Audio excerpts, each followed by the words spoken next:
What the caterpillar calls the end of the world, the master calls a butterfly. When we think of the end of the world, we often focus on disaster, on loss, and on judgment. But the end of something can also be the beginning of something else, something new, something life-giving.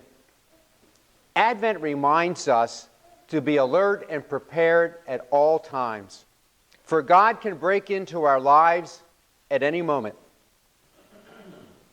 Advent also affirms that crisis can mean breakthrough as well as breakdown. For those who nurture and live their faith, something wonderful is about to happen. The birth of God in Jesus is the beginning of our own rebirth into life with God.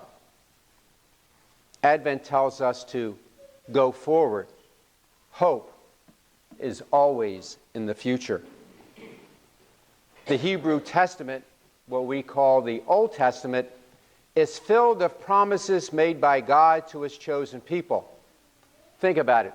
From the very beginning in the book of Genesis, when God saw that all creation was good, very good, to that rainbow that he put in the sky after destroying the world with a flood, to promise Noah he would never destroy it in that way ever again, to the promise to Abraham and to Isaac and to Jacob that their descendants would be as numerous as the stars of the sky or the sand on the seashore, to Moses in the giving of the law and the promise of the promised land that would be theirs, to David, who was promised an eternal dynasty, an eternal kingship, and to the prophets, after that apparently was destroyed, the promise that a remnant would come back to Jerusalem and they would be the light for all the nations.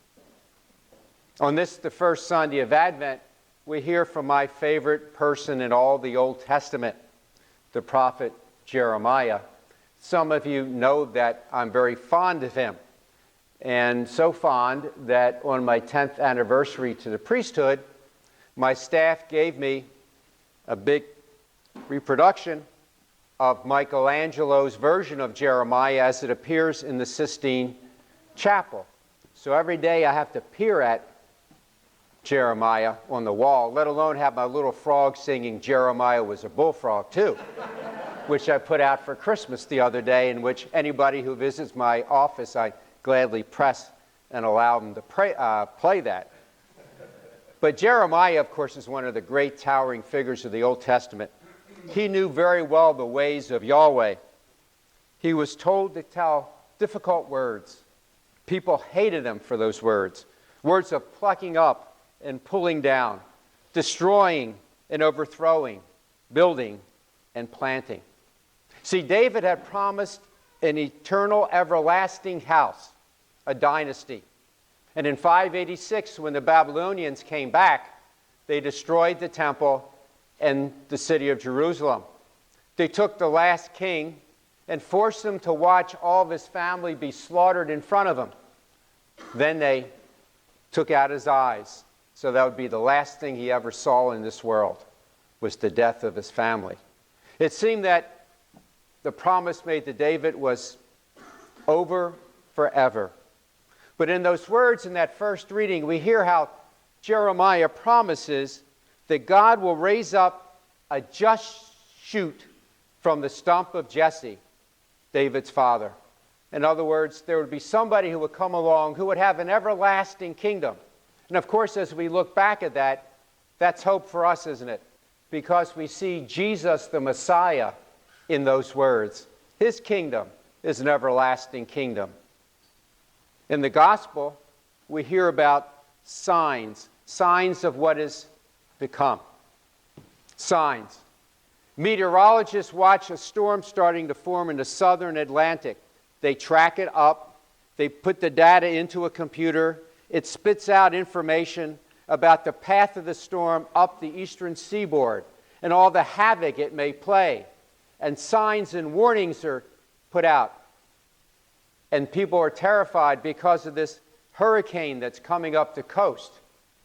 And of course, they all have rather disarmingly charming names, don't they? Like Sandy, for a terrible storm, that kind of a thing. Signs. Your son and daughter start acting differently.